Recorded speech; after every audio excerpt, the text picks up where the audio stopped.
ایک تاجر تھے یونس میں، اچھے وقتوں کی بات بتا رہا ہوں، یونس بن عبید رحمۃ اللہ علیہ، کپڑے کے تاجر، ریشمی تاجر، خالص ریشم 400 درہم کا، ناخالص ریشم کا تھان 200 درہم، یہ ان کا ریٹ بازار کا۔ بچے کو دکان پہ بٹھا کے کسی کام پہ واپس آئے تو ان کی دکان سے ایک آدمی نکلا، بغل میں تھان لے کر، ناخالص ریشم کا تھان۔ کہا بھائی یہ کتنے کا خریدا؟ کہا جی 400۔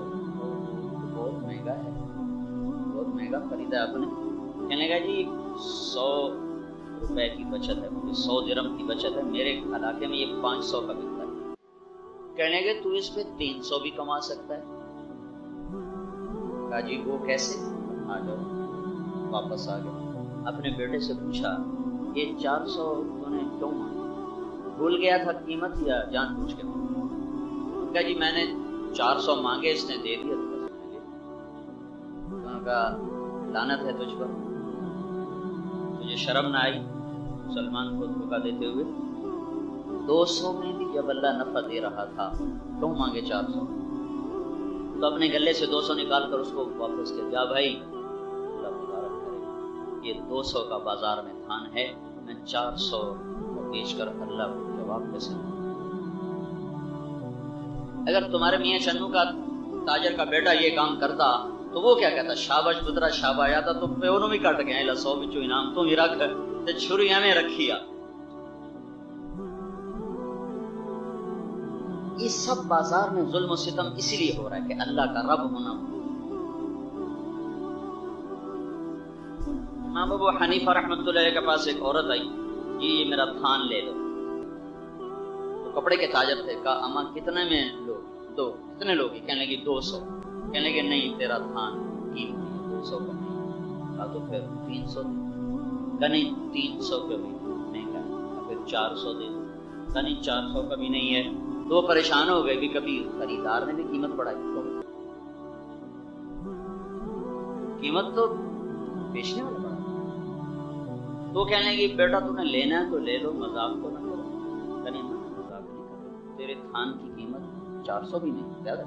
تو نے بلایا دکاندار کو، کہ یہ ہفتے میں ایک دن بازار میں آتے تھے، روز نہیں آتے تھے۔ تو اس کو بلا کر پوچھا بھائی اس تھان کا کیا ریٹ چل رہا ہے؟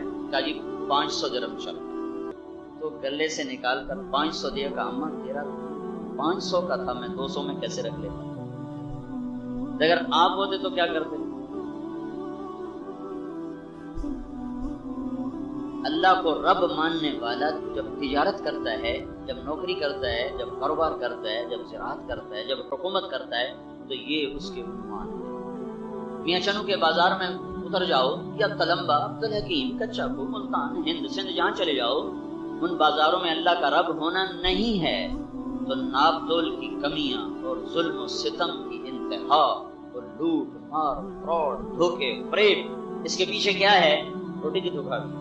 جبکہ اللہ پہلی صدر میں کہہ رہا ہے میں رب، اور اللہ قبر کا پہلا سوال پوچھ رہا ہے رب کون ہے تیرا؟ نمازیں تو ساری زندگی پڑھی اور چھری بڑی لمبی ہاتھ میں رکھی، یہ فیل ہو جائے گا، یہ نہیں کہہ سکے گا میرا رب اللہ ہے۔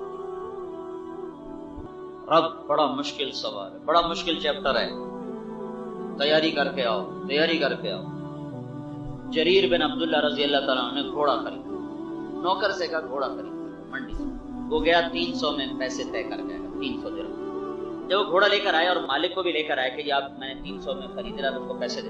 جب ان کی گھوڑے پر نظر پڑی، یہ شہزادے تھے، سردار تھے، گھوڑوں کی نسلوں کو جانتے تھے، انہوں نے دیکھا گھوڑا مہنگا ہے، پیسے تھوڑے، تو اس سے کہنے لگے بھائی تمہیں 400 دے دوں گھوڑے کے، اور 500 دے دوں؟ جی اس سے بھی اچھی بات ہے، 600 دے دوں؟ کہا میرے لیے اس سے بھی اچھی بات ہے، 700 دے دوں؟ وہ اس کو بھی شک پڑ گیا، کہا جی حضرت جی لینا نے تو لو ہے، قیمت ہمیں بتائی جاتے ہو، میں نے کہا خوش کیتی جاتے ہو۔ کہنے کہ اس کو 800 دے دو، گھوڑا باندھ۔ وہ پٹھیاں چھالا ماردا ٹور گیا، بھی میرے تو پنجے کے ہوچ گئیاں۔ خادم کہنے لگا یہ 500 کس خوشی میں بڑھائے، میں تو 300 کا سودا کر گیا۔